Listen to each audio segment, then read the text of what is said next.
Bonjour. On va traiter un exercice résolu en mécanique sur la différence entre le poids et la masse, niveau troisième année collège. Donc, l'énoncé de cet exercice. Bien. Une équipe de chercheurs a mesuré l'intensité du poids d'un solide. Ils ont trouvé P est égal à 19,6 newtons sur Terre. Lors d'un voyage spatial, ils ont mesuré l'intensité du poids du même corps, c'est du même solide, à la surface d'un autre astre, ils ont trouvé P de 10,8 newtons. La seule question, quelle est l'intensité de la pesanteur à la surface de cet astre? On donne G, c'était l'intensité de pesanteur sur Terre, est de 9,8 newtons par kilogramme. Bien. Réflexion, on passe à la solution. Tout d'abord, on doit calculer la masse du solide. Et on applique la relation suivante, c'est la relation qui relie l'intensité du poids avec la masse. Donc c'est P est égal à M fois G.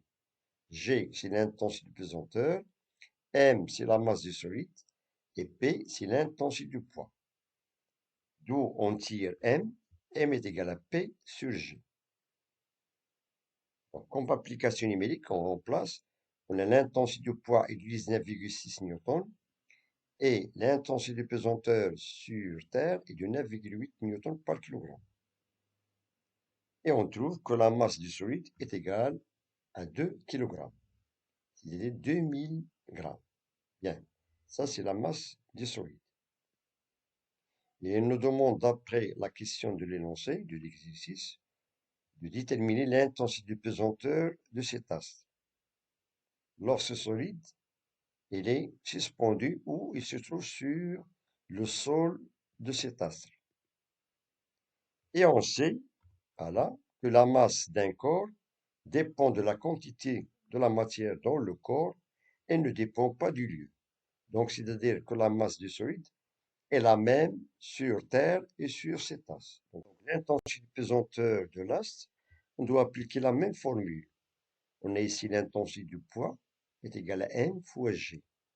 Voilà. Et on tire G, c'est-à-dire l'intensité de pesanteur de cet astre, ça s'écrit sur la forme. Bien. On a G est égal à P', c'est-à-dire l'intensité du poids sur cet astre, sur la masse. La masse est toujours la même qu'on a trouvée tout à l'heure, qui est égale à 2 kg. Application numérique, on a G est égal à 10,8 newtons sur 2 kg. 2 kg, c'est la masse qu'on a trouvée d'après précédemment. Et on a P', c'est-à-dire l'intensité du poids, d'après l'énoncé qui est égal à 10,8, c'est-à-dire l'intensité du poids sur cet axe. Et on trouve que G est égal à 5,4 newtons par kilogramme. 5,4 newtons par kilogramme, qui est tout à fait différent de l'intensité de pesanteur sur la Terre, qui est égal à 9,8 newtons par kilogramme. Bien. Donc, je vous remercie de votre attention. Bon courage et à très bientôt.